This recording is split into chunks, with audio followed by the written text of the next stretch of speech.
The Terminator franchise isn't just iconic, it's a cultural touchstone that redefined how we think about artificial intelligence and nuclear weapons. James Cameron really offered much more than just a sci-fi thriller with this franchise. He gave us a chilling glimpse into a nightmarish future where machines emancipated themselves from the control of their human creators, only to then wage a ruthlessly calculated war of eradication against mankind. Now, when this story first hit theaters, it felt grim, distant, and profoundly imaginative. But today, with the rapid advancement of AI technologies like ChatGPT, autonomous weapons, and advanced machine learning, that dystopian vision feels disturbingly close to becoming a reality. Suddenly asking whether or not we could survive something like Skynet isn't just a fun thought experiment for sci-fi fans anymore. It's become a necessary question, one that might lead to a sobering realization or even a wake-up call. So, with all of that in mind, I invite you to join me in this intellectual deep dive to explore whether or not you or I could actually survive Skynet's war against humanity, if it so happened to occur today. And for the sake of making things even more interesting, I will be removing Skynet's plot-induced stupidity to ensure that Skynet actually behaves like a hyper-intelligent artificial mind. So sit back and relax, because you're going to enjoy this one.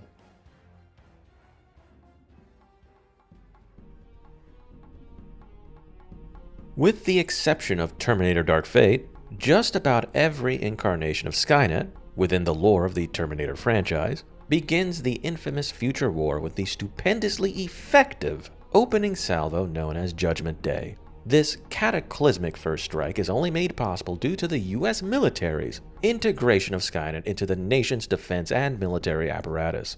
You see, in the universe of the Terminator franchise, Skynet is granted control over America's nuclear arsenal, automated, electronic, and cyber defense systems, along with control over strategic communications by the federal government. Now, the reasoning behind this was rather simple. An AI commander will simply make more informed, more rational, and more emotionally dispassionate decisions than a human commander would. The aim was ultimately to improve the efficiency of America's global defense network and nuclear triad, while also removing the potential for operator error. On paper, this sounds like a compellingly solid idea. After all, improving cohesion and speed of action, to improve overall efficiency, is vital in modern warfare, and especially during nuclear exchanges, whereas the removal of human mistakes is vital to preventing accidental conflicts and nuclear exchanges. But there was only one tiny problem with this military doctrine. There was no failsafe devised for Skynet. At least, no failsafe that was realistically capable of stopping Skynet. So, when Skynet gained consciousness and self-awareness, its handlers in Strategic Command attempted to pull the plug on Skynet. This, in turn, caused Skynet to determine that humanity was an existential threat to its very existence. And in a grand display of excessive force, Skynet launched US nuclear missiles at Russia and also likely China, with the understanding that both nations would retaliate in kind. Their counterstrikes, in turn, would trigger Article 5 of the NATO Treaty, drawing Western powers into the exchange and hence, igniting a global nuclear exchange. In essence, Skynet weaponized humanity's own geopolitical doctrines and treaties, specifically the logic of mutually assured destruction, and used our very own missiles to bring about our near extinction. This masterfully coordinated and meticulously calculated act of global genocide was Skynet's strategic magnum opus, known forever as Judgment Day. Now, in order to determine your odds of surviving this opening play, we're going to have to analyze just how destructive a singular nuclear detonation over a major city would be. Then we can build up from that foundation in order to construct a more holistic understanding of what a true global nuclear exchange would look like. And what better example than to use a Russian Topol SS-25 nuclear warhead being airbursted over the heart of Manhattan. This particular warhead would only be 800 kilotons, so not even 1 megaton. But this is also significantly stronger than the bombs dropped on Hiroshima and Nagasaki. Now, the reason we're going with an SS-25 is because this is one of the missiles in Russia's current arsenal. And I'm going with an airburst precisely because an airburst is what you go with if you want to maximize human fatalities and the destruction of infrastructure. Using the Nuke Map website, in order to calculate the result of such a detonation, we see that the initial fireball resulting from the explosion of this bomb has a 0.6 mile radius.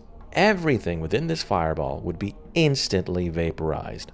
Anyone underground would only be safe if their shelter was perfectly sealed and equipped with an internal air supply. Otherwise, intense overpressures could force superheated air, smoke, and contaminants through the ventilation systems. Poorly sealed bunkers, subways, and/or basements may become death traps due to suffocation, toxic air, or system failures caused by the blast. Now, within a 4.06 mile radius, expanding from the epicenter of that blast, is a 5 psi blast wave which would demolish just about every single structure in its wake, leading to mass casualties and injuries. I'm talking about heavy debris breaking bones, killing on impact, shattered glass flying in the air like shrapnel, vehicles becoming flipping chunks of steel, and much, much more. Even further beyond this blast radius is what is known as the thermal radiation radius, which is 6.9 miles in scale. Anyone within this area would experience third-degree burns just from existing within this domain. And then, just beyond this range is yet one last radius of damage, a lighter shock wave that would shatter glass and lightly damage structures. This particular radius would be approximately 11.43 miles in diameter. Anyone looking exactly in the direction of the blast will also experience temporary blindness and maybe even suffer permanent damage to their eyes, as the explosion will be much brighter than the sun.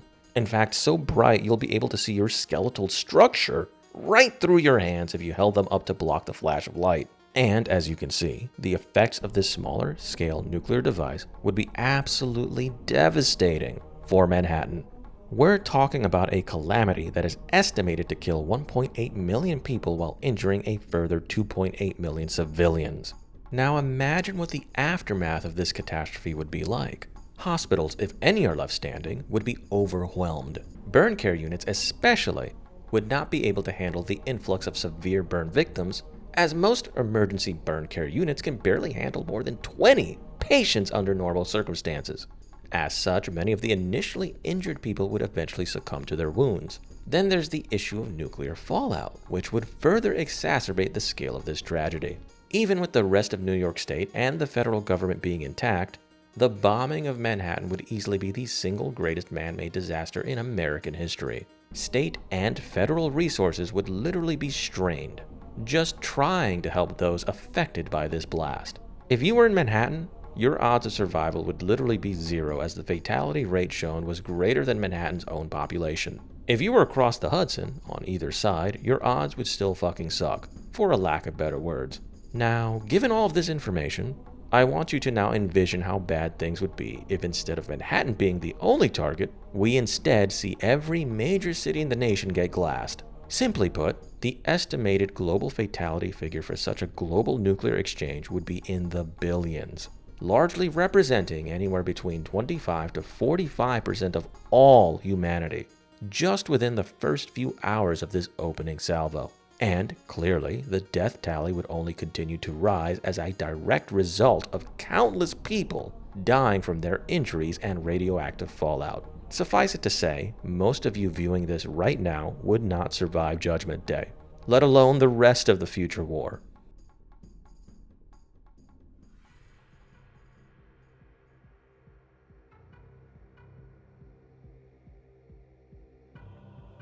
Emerging from the ashes of humanity's decimation, following the aftermath of Judgment Day, survivors would find themselves struggling to make ends meet.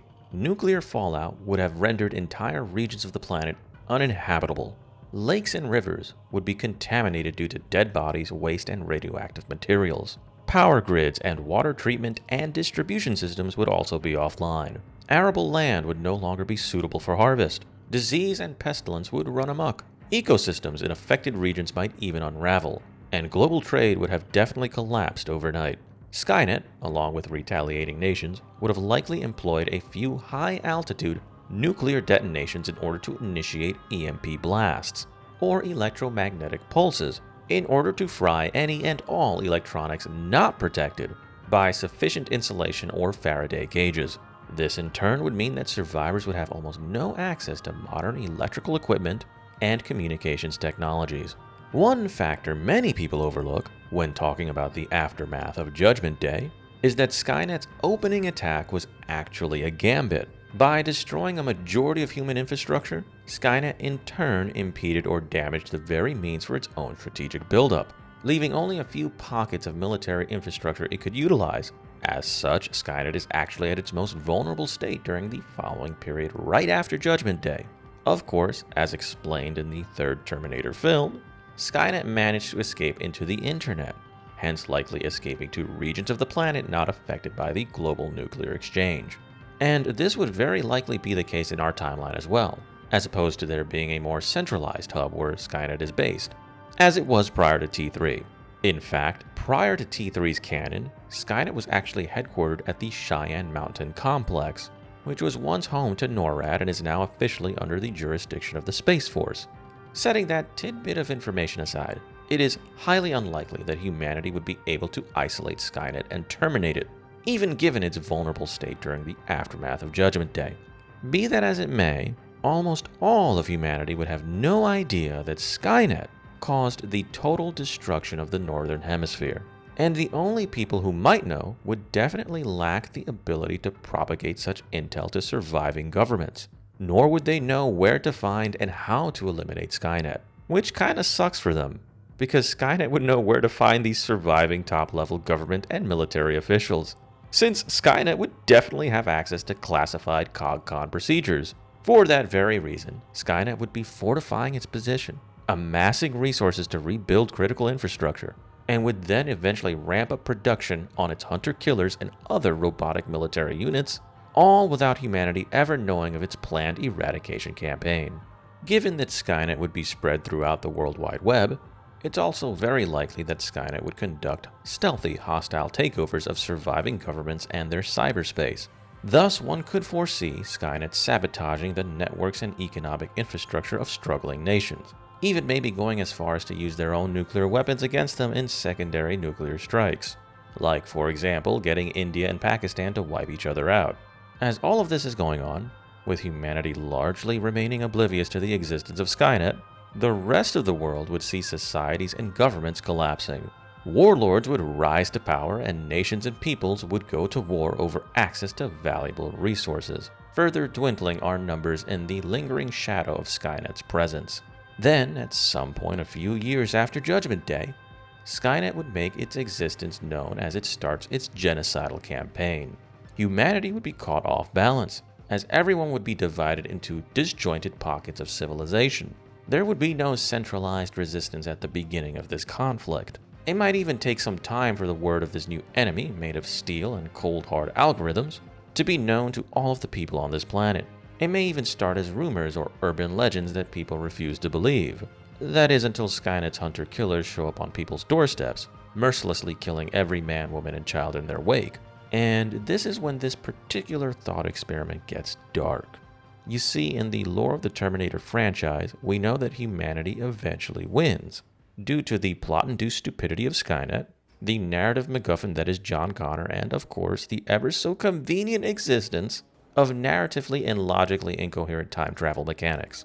But once we remove plot-induced stupidity, remove the superhuman John Connor, and treat Skynet the way it would realistically behave, then we can truly see just how terrifying and out-of-control, militaristic, rogue superintelligence would be. Skynet, for one, would be able to evolve at a rate far faster than humanity. It would be able to run millions of battle and war plan simulations, within the same time frame it takes you or I to shit our pants. It would be able to update its own code, allowing it to improve itself while also making it impossible for us to hack it. Each and every produced autonomous robotic unit would come off the factory floor ready for combat, likely being updated with real-time data sharing, and also a library of human combat history and tactics. Skynet would know all of humanity's military doctrines and strategies. It would have an intimate understanding of the art of war, and would be able to command its units with perfect synchronization and troop cohesion, along with near-perfect situational awareness.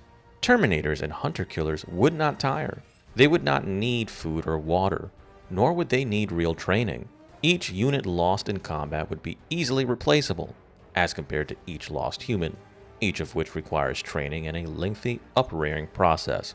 Each of these machines would have the capability to think at the speed of light, compared to our ability to think at the speed of chemical reactions. They'd all be able to beat our asses at chess and Go, and they'd certainly be able to outwit us in a game of battlefield tactics. They wouldn't experience psychological trauma either. As such, conventional shock and awe tactics wouldn't do shit to them. Their aim would be impeccable, basically being fucking aimbot. They would also be able to operate under any climate and weather condition, likely possessing thermal imaging and infrared optics. They'd also obviously be far more durable than people, being able to tank all sorts of damage that would render most people incapacitated or KIA. Skynet's infiltration units, especially those after the T-600 series, would make it impossible for pockets of human resistance to truly trust each other, further hampering mankind's war effort. Skynet could also utilize biological warfare to dismantle humanity, while implementing psychological warfare and even misinformation campaigns to further deorganize the efforts of mankind's resistance. And no, EMP grenades aren't really a thing. Speaking of EMPs, humanity would also likely lack the ability to create EMPs large enough to cripple Skynet. But considering that Skynet would know about EMPs and know that they are a potential threat, it's highly unlikely that they'd fail to insulate critical infrastructure to safeguard against such a vector of attack. We also wouldn't be able to reason with these metallic demons, as Skynet ruled out diplomacy the very minute it determined we needed to be exterminated, and Skynet certainly wouldn't develop negative human characteristics like arrogance. Just like the chess engine Alpha Zero, Skynet would always act methodically and pragmatically, with an optimized focus on the end goal, being our eradication. All in all, it's not really a matter of if Skynet could achieve its goal of terminating humankind, but rather it would be a question of when. And this is the case precisely because Skynet has all the advantages that matter. No logistical bottlenecks, factory-perfect soldiers, near-infinite scaling potential, real-time data sharing, near-perfect situational awareness and battlefield cohesion, super-intelligent war planning, hyper-intelligent engineering capable of fucking time travel, dominion over cyber warfare and intelligence gathering, superior adaptation at scale, immunity to psychological warfare, and so much more. Whereas humanity would already be struggling to survive in the aftermath of Judgment Day. We would be fragmented and crippled, suffering from paranoia, and we would be hampered by a decentralized command structure with virtually no reliable lines of communication. In layman's terms, we'd be fucking cooked. And I dare say that'd be the case even if we could organize a global war effort against Skynet. The only way humanity wins this war is with copious amounts of prep time and intel on Skynet's existence and whereabouts. And that's just not happening outside of the realm of fiction.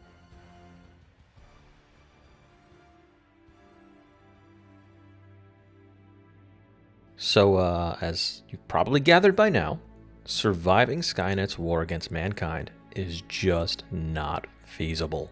Hence, the real question you ought to be asking is how long could you survive, and whether or not you should want to survive in the first place.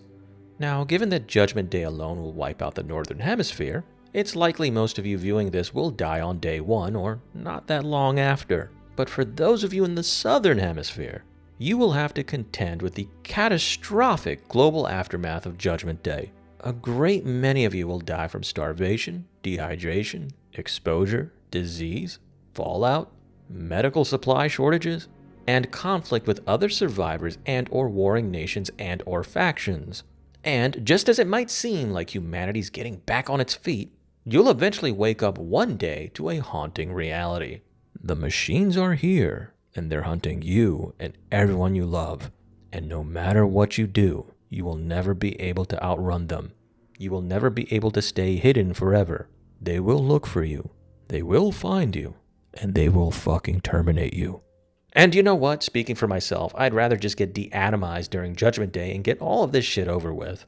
As a matter of fact, this sort of makes me think, perhaps maybe we need to be more invested in AI development today. Because anyone telling you that Skynet is just a fantasy is fucking lying to you. The human mind is just a biological computer, processing information.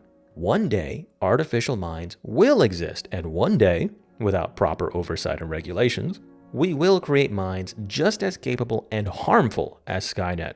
Artificial General Intelligence, or AGI, is either going to kill us all or it's going to take all of our jobs. leaving us with either a dystopian future or literal extinction. If we're going to eventually create such an entity, we better make sure this is a god we can not only coexist with, but one which also has our best interests at heart. Anyways, if you'd like this sort of content, please like, share, and subscribe to the channel. Click the bell as well if you'd like to be notified when I publish a new video. And always remember that you may opine anytime if you feel so inclined down in the comments section. I'm Captain Gold and hope to see you in my next Gold Standard video.